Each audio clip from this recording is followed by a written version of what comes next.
encore une fois, la femme autonome, c'est l'avenir de l'Afrique. C'est important d'avoir des leaders. Les femmes, comme je dis encore une fois, construisent la nation. Quand elles sont empowered, ça c'est le mot en anglais, je ne sais pas comment on dit ça en français, quand elles sont autonomes, quand elles sont remplies de self-esteem, elles sont en mesure d'accomplir beaucoup de choses. D'abord de un, elles affectent aussi leurs environnements positivement, hein? La plupart de femmes leaders.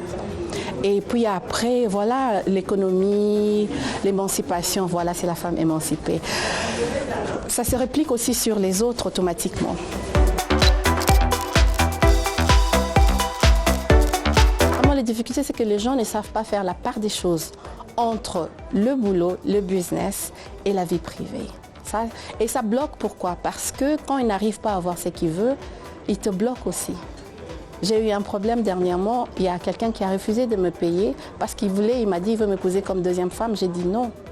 Et jusqu'à présent, je n'ai pas encore été payée. Donc il y en a plusieurs, la liste est longue. Il y a aussi l'accès au crédit, ça c'est par rapport à l'environnement, hein, parce qu'on ne peut pas entreprendre sans argent. J'ai la connaissance, j'ai des ambitions, mais si je n'ai pas d'argent, comment est-ce que je vais entreprendre? Ça, ce sont des contraintes qu'on a tous les jours. Mais alors, comment le parcourir? C'est juste se pousser. Moi, je me dis, je ne prends jamais, surtout quand je sais que je suis dans mes droits. Quand quelqu'un me dit non, je trouve une autre porte à ouvrir. Donc voilà un peu.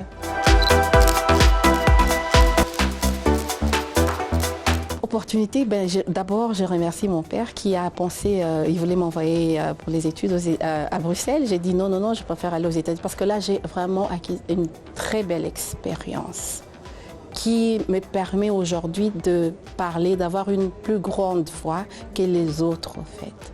Donc voilà un peu, c'est ça. Je suis une maman, ça j'ai pas dit au départ, de 2 garçons. Mon aîné a 20 ans, mon cadet a 16 ans. Et c'est le sacrifice, hein. Il faut toujours faire la part des choses encore une fois. Je les appelle mes sacs à main. Parce que bon, là, je les ai eus aux États-Unis, on a passé presque toute la vie ensemble. Là, maintenant, l'aîné est à l'université. Mais ce qu'il faut faire, c'est quoi? Faire la part des choses, travailler, mais aussi parler aux enfants. Il faut qu'ils comprennent pourquoi maman n'est pas là quand on a besoin d'elle.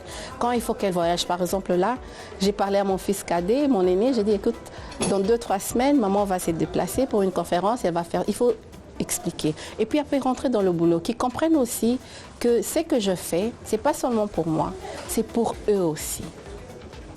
C'est leur héritage.